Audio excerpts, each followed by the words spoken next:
According to industry reports, women make up only about 25% of the tech workforce, and around 98% of the tech workforce is white. October 20th, the Geek Foundation is hosting a panel called Breaking Barriers, Diversifying Tech Through Accessible Education to break down the need for diversity in the tech industry. We're joined now by President and co-founder of the Geek Foundation, Krista Puryear, and SCORE Southwest Missouri Diversity Chair, Justin Pippins. Thank you both so much for being here. Thanks for having us. Thank you. Glad to be here. So just starting out, Krista, can you tell viewers at home some background on the Geek Foundation? You know, what's the Geek Foundation's mission?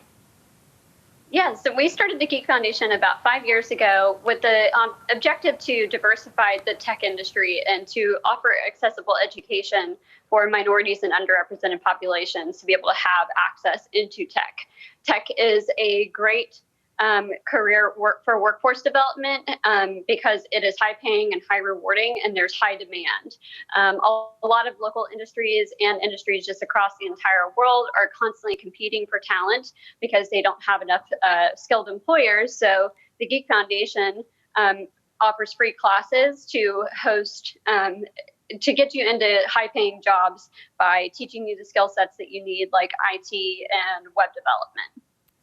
Absolutely. And Justin, you know, you're involved with several organizations in the area that are dedicated to promoting diversity in the workforce. Can you tell us a little bit more about the need for diversity in the tech industry? Yeah, there's just a need in Southwest Missouri in general to just get more diverse people in the area. So this was just a seamless connection for me and Krista. She's already doing a lot to get more women and minorities involved in the tech industry. So I do some panel discussions with minorities in business. This is a seamless transition for us, like I said. So we just want to try to get more diverse people involved in tech and just aware that there are opportunities there for people that, you know, don't look like the regular people you see in the tech industry. So the more we can talk about it, the more we can break down some of those barriers, some of those kind of, what's the word I'm looking for? Some of those myths around technology, and is it just, you know, old white guys? No, I mean, there's some young people involved in it. There's women who are involved in tech. There's some diverse people who's involved in tech. So we just want to try to get more individuals that are coming out of college, moving to Springfield to say, hey, this tech industry is a good career move for you. And like Krista said, it's a high paying job. So Krista, you know, what was the idea behind this educational panel? What are some topics that you're going to discuss?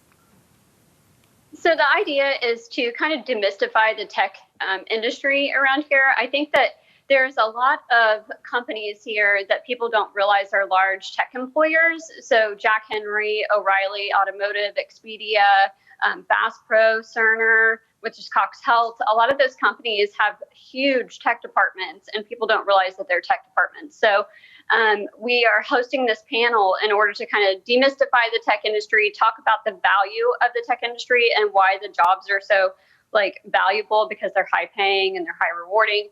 And then also to kind of talk about the need for diversity in tech, and then as well as what the Geek Foundation is doing and what we're doing to offer accessible education for everyone. So who are some of the panelists for the Breaking Barriers panel? We're going to have myself, Kevin Waterland, who is the co-owner of Pitt Technology Group, talking on behalf of the IT industry. Sim Stogner, who is an IT professional and also runs the Women at Jack Henry group for Jack Henry and Associates. And then Cody Nager, who will sit in on behalf of the recent partnership that we've had with the Missouri Job Center and talk a little bit about our partnership and enrolling in the classes that are coming up. Okay, so Justin, this event takes place October 20th from 6 to 7. What are some of the precautions put in place for social distancing? Oh, we'll definitely be having people wearing masks, social distancing, hand sanitizer. And there'll also be a Facebook Live option where you can check it out on the Geek Foundation's Facebook page. But we're not expecting a huge crowd, but we're expecting to have, you know, some good traffic on the Facebook page. We will have chairs marked out 6 feet from each other too, and those kinds of things as well. And I did forget to mention that Tamar Macklin will also be sitting in on the panel. He's a current student of ours and works for the Drew Lewis Foundation, where the Fairbanks, they're located at the Fairbanks where we are as well. He is a current student in our first IT program that happened earlier this year. So it kind of shows what students can learn if they get involved in this.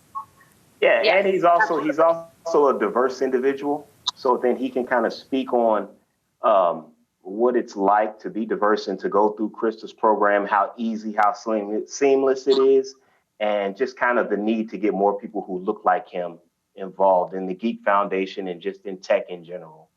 Absolutely. Absolutely. So how can people get involved with the Geek Foundation? So in order to enroll in the classes, which we have 2 upcoming classes that we're starting 2 more rounds of at the Fairbanks and at the O'Reilly Center for Hope, we'll be teaching an IT class that's 24 weeks long and a full stack web development class. Both classes are free. They're 2 nights per week, 2 hours per night, and then you're able to go into entry-level positions or internships with local companies after graduating from those classes. Krista and Justin, thank you so much for being here. Thank you. Thank you for having us. We'll have more Ozarks Tonight coming up after the break.